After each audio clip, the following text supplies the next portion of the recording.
warahmatullahi wabarakatuh. Selamat pagi, semoga kita selalu diberikan kesehatan oleh Allah Subhanahu wa Ta'ala. Amin ya.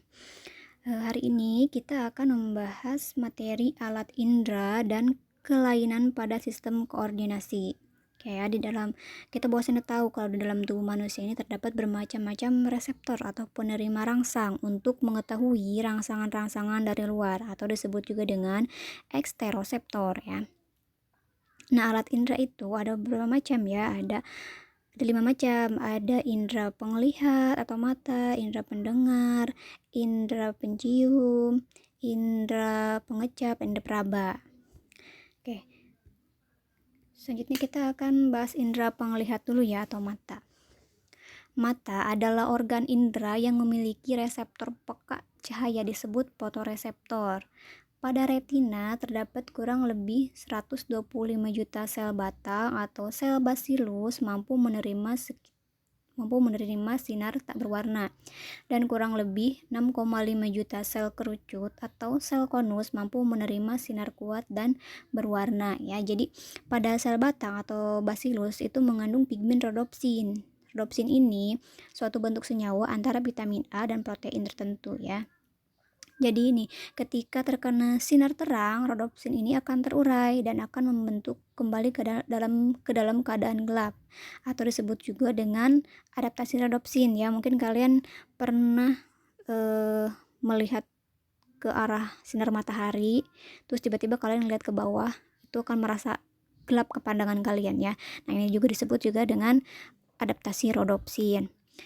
Oke, terus di sel kerucut atau sel konus ini mengandung pigmen iodopsin, yaitu senyawa retinin dan opsin. Di sel kerucut ini ada 3 macam sel kerucut, masing-masing peka terhadap rangsangan warna, yaitu merah, biru, dan hijau. Nah, kombinasi dari ketiga kombinasi warna ini kita bisa melihat dari warna ungu sampai warna merah ya. Nah, kalau misalkan terjadi gangguan pada si sel konusnya atau kerucutnya ini, maka biasanya akan menyebabkan buta warna. Makanya orang yang buta warna itu tidak bisa melihat warna merah, hijau, dan biru ya. Nah, kecembungan lensa mata yang dapat berubah-ubah dapat membuat pandangan menjadi fokus ataupun sebaliknya, disebut juga dengan daya akomodasi. Kayak ini adalah gambar struktur mata ya, bagian-bagian mata. Di situ ada bagian pupil, iris, kornea, aqueous humor, lensa, petrous humor, sklera, koroid, retina, bintik kuning, saraf optik, dan bintik buta ya. Oke, kita akan bahas di tabel berikutnya ya. Nah, di sini adalah bagian-bagian mata dan fungsinya. Tadi ada sklera, fungsi untuk melindungi mata dari kerusakan mekanis. Ada kornea, fungsi untuk menerima rangsang cahaya. Ada choroidea, penyedia makanan bagi mata. Ada iris untuk melindungi refleks cahaya dan mengendalikan kerja pupil. Nah, pupil di sini mengatur banyak sedikitnya cahaya yang diperlukan mata.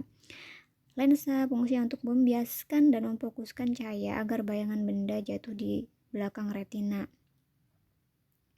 Selanjutnya ada aqueous humor, yaitu cairan encer untuk menjaga bentuk kantong mata. Dan selanjutnya ya bisa kalian lihat sendiri di sini. Oke ya. Oke. Selanjutnya itu kelainan dan penyakit pada mata. Di sini ada kelainan pada mata, yaitu ada miopi atau rabun jauh ya.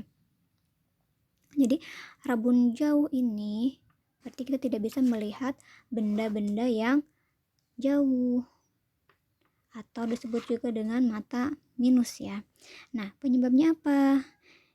Yaitu bayangan benda jatuh di depan retina karena bola mata terlalu panjang dan cembung. Kayak pada orang yang matanya normal, bayangan benda itu harusnya jatuhnya pada bintik kuning ya, tapi ketika ini terjadi pada miopi atau rabun jauh, bayangannya tadi jatuhnya ke depan retina itu ya, karena bola matanya terlalu panjang atau cembung. Nah, penderita rabun jauh itu bisa dibantu dengan lensa cekung. Nah, selanjutnya ada hipermetropi atau rabun dekat. Rabun dekat ini bayangan bendanya jatuh di belakang retina karena bola mata terlalu pendek atau bola mata terlalu pipih. Maka untuk penderita hipermetropi ini harus dibantu dengan lensa cembung. Selanjutnya ada astigmatisme. Astigmatisme ya. Jadi astigmatisme ini itu kecembungan kornea tidak merata sehingga bayangan menjadi tidak fokus atau kabur, atau disebut juga dengan mata silinder ya. Nah, ini bisa dibantu dengan lensa silinder. Yang terakhir ada presbiopi. Presbiopi di sini adalah daya akomodasi yang berubah-ubah karena titik proksimum dan remotum penglihatan berubah-ubah. Nah, untuk penderita presbiopi ini bisa dibantu dengan kacamata berlensa rangkap, positif dan negatif ya. Oke, selanjutnya selain kelainan ada juga penyakit pada mata. Yang pertama ada katarak. Nah, kalian bisa lihat di sini ya, mata yang normal sama mata katarak bedanya apa ya. Yuk ya. Oke, pada mata katarak lensanya itu keruh ya, lensa matanya keruh. Nah, disebabkan oleh apa ini? Bisa juga disebabkan oleh penderita seorang tersebut penderita diabetes mellitus, bisa juga karena dia menggunakan obat-obatan dalam jangka waktu yang lama gitu ya, itu bisa menyebabkan mata katarak ya, atau mata keruh, lensa mata keruh. Nah, selanjutnya ada trakoma. Trakoma itu apa? Penyakit yang terjadi karena peradangan konjungtiva yang disebabkan oleh infeksi virus. Yang terakhir ada rabun senja, yaitu kebutaan karena kekurangan vitamin A. Oke, lanjut ya. Nah, selanjutnya ada indera pendengar atau telinga. Kayak mendengar adalah kemampuan untuk mendeteksi vibrasi mekanis sekitaran yang disebut suara. Nah, ini kalau misalnya lihat gambar dari telinga ya, ada telinga bagian luar, telinga tengah, dan telinga dalam. Telinga bagian luar ini ada daun telinga, ada juga saluran telinga. Di bagian tengah itu ada kendang telinga, ada tulang landasan, ada tulang martir, ada tulang sangguardi ya. Terus di bagian telinga dalam ada rumah siput, ada saraf pendengar, ada saluran setengah lingkaran ya, dan juga saluran estaseus. Oke, kita bahas di bagian tabelnya ya. Kayak ini adalah bagian penyusun telinga, telinga luar, telinga tengah, telinga dalam. Jadi berikut fungsi-fungsinya ya, bisa kalian baca sendiri fungsi-fungsinya ya. Oke, daun telinga, saluran auditori itu fungsi untuk mengonsentrasikan gelombang suara. Telinga tengah itu ada membran timpani atau kendang telinga, ruang tulang martir, tulang landasan, tulang sangguari, pembuluh estaseus. Jadi fungsinya untuk meneruskan vibrasi osikular, meneruskan vibrasi ginjal oval, menyeimbangkan tekanan udara antara telinga tengah dan lingkungan. Selanjutnya ada telinga dalam. Telinga dalam di sini ada jendela oval, fungsinya untuk menghubungkan telinga tengah dan telinga dalam. Ada jendela melingkar, fungsinya sebagai reseptor suara. Ada koklea atau rumah siput, fungsinya sebagai reseptor untuk gerakan kepala. Saluran semisirkuler dan utriculus ini sebagai reseptor gravitasi. Ada membran basiler, fungsinya untuk meneruskan vibrasi. Organ korti, tempat terdapatnya sel reseptor suara berbentuk rambut, dan membran tektorial atau meneruskan vibrasi ke organ korti ya. Oke. Nah, di sini adalah mekanisme kerja telinga. Oke, jadi yang pertama itu gelombang bunyi.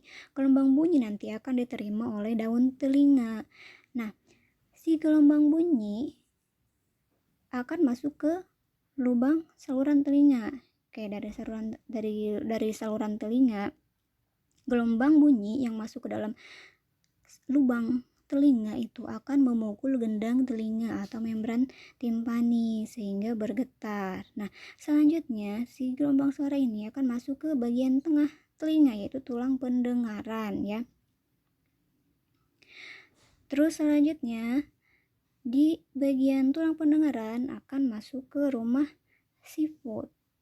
Di rumah siput nanti akan gelombang suara akan masuk ke saraf pendengaran, baru nanti disampaikan ke otak. Nah, barulah bunyinya terdengar oleh kita. Jadi kita proses mendengar itu sebenarnya panjang ya. Itu tapi ya ternyata sulit ini ya proses kerjanya. Oke, selanjutnya kita ke indera peraba dan perasa kulit ya. Kulit manusia memiliki reseptor yang memiliki fungsi yang berbeda. Pada epidermis terdapat reseptor untuk rasa sakit dan tekanan lemah. Pada dermisnya terdapat reseptor untuk panas, dingin, dan tekanan kuat. Di reseptor untuk tekanan itu disebut juga dengan mekanoreseptor. Oke, bisa kalian lihat gambarnya di sini ya. Kulit itu terdiri dari epidermis dan dermis ya. Epidermis itu kulit yang bagian luar, epidermis kulit bagian tengah ya. Nah, di bagian dermis di sini ada bermacam-macam saraf ya. Ada saraf, ada jaringan ikat, ada corpus Pacini. Corpus ini disaraf untuk merasakan tekanan yang kuat. Di sini juga ada lempeng Merkel. Lempeng Merkel ini saraf untuk merasakan tekanan yang ringan. Terus ada juga di sini corpus Krause atau perasa dingin. Ada juga corpus Meissner. Sini saraf untuk merasakan atau untuk meraba ya. Ada juga corpus Ruffini, itu untuk merasakan panas. Dan ujung syaraf tanpa selaput atau perasa sakit ini berada di bagian epidermis tapi masih masuk ke bagian dermis ya. Oke ya, itu bagian-bagian syarafnya ya. Oke, selanjutnya kita ke bagian indera pengecap atau lidah. Oke, kemarin kita sudah praktikum indera pengecap ya. Masih ditunggu sama ibu laporannya sama videonya ya. Oke, rangsangan kimia yang berasal dari luar tubuh diterima oleh reseptor kimia atau kemoreseptor. Kemoreseptor dapat dibedakan menjadi 4 macam sensasi utama, yaitu rasa manis, rasa asam, rasa asin, dan rasa pahit ya. Jadi 4 macam sensasi utamanya itu ada 4 ya, ada 4 macam ya. Kalau misalkan rasa pedas itu merupakan sensasi seperti sensasi kebakar ya, kayak gitu. Oke, bisa dilihat bagian-bagiannya ya. Bagian pahit itu di bagian pangkalnya, bagian ujung pangkalnya. Bagian asam itu ada di samping dalam ya. Bagian asin itu di samping depan, dan manis itu di bagian ujung lidahnya ya. Jadi kalau kalian minum obat jangan ditaruh di belakang ya. Udah mah pahit nanti jadi tambah pahit ya. Harusnya disimpan di mana? Di ujung ya, biar rasanya manis. Nah, itu juga di pangkalnya juga, pangkal lidah juga di situ ada kuncup rasa ya. Syarafnya ya. Oke, selanjutnya. Nah, di sini ada kelainan pada sistem koordinasi. Oke, ada amnesia. Mungkin kalian pernah ngeliat film-film ya, pernah dengar ada yang ada penyakit amnesia. Oke, jadi amnesia itu apa? Amnesia itu ketidakmampuan seorang untuk mengenali atau mengingat ya. Mungkin di sini karena adanya cedera otak, atau misalkan adanya juga guncangan ya, sehingga menyebabkan seorang amnesia. Nah, selanjutnya ada stroke. Stroke ini kerusakan otak akibat tersumbatnya atau pecahnya pembuluh darah. Nah, stroke di sini biasanya karena seorang tersebut mengalami aterosklerosis atau penyumbatan pembuluh darah, dan juga biasanya stroke sama aterosklerosis ini terjadi pada seorang yang menderita tekanan darah tinggi ya, sehingga menyebabkan tersumbatnya pembuluh darah dan pecah ya. Makanya hati-hati kalau sudah sampai pecah pembuluh darahnya, itu bisa menyebabkan stroke ya. Nah, stroke juga menyebabkan wajah menjadi tidak simetris. Mungkin kalian pernah lihat di film-film juga ya, orang yang stroke itu pasti bagian mulutnya atau bagian mulut suka ke samping, tidak simetris tuh. Nah, selanjutnya ada neuritis. Neuritis ini adalah radang saraf yang disebabkan oleh pengaruh fisik tekanan pukulan ya. Ada juga selanjutnya Parkinson ini penyakit yang disebabkan oleh berkurangnya neurotransmitter dopamin. Kayak gejalanya bisa bergetar sewaktu istirahat ya, gemeteran gitu ya. Terus sulit bergerak dan kekakuan otot. Oke. Terus ada epilepsi. Nah, epilepsi di sini kan kalian pernah dengar juga ya, pernah lihat juga orang epilepsi. kayak semacam kejang-kejang gitu ya. Nah, epilepsi di sini suatu penyakit yang terjadi karena dilepaskannya letusan listrik atau impuls itu rangsangan ya pada neuron di otak. Jadi apa sih namanya, terjadinya letusan-letusan rangsangan gitu terus menerus ya, makanya orang yang menderita epilepsi ini suka kayak semacam kejang-kejang kayak gitu ya. Nah, yang terakhir ada neurotastonia atau lemah syaraf. Nah, penderita lemah syaraf biasanya pemarah, kecil hati, dan kurang tenaga ya. Atau biasanya untuk penderita neurostonia ini karena bawaan lahir juga ya, atau karena bisa jadi karena keracunan juga gitu. Oke, sampai sini saja pembahasan kita kali ini. Jika ada yang tanyakan silakan tanyakan. Kurang lebihnya mohon maaf. Assalamualaikum warahmatullahi wabarakatuh.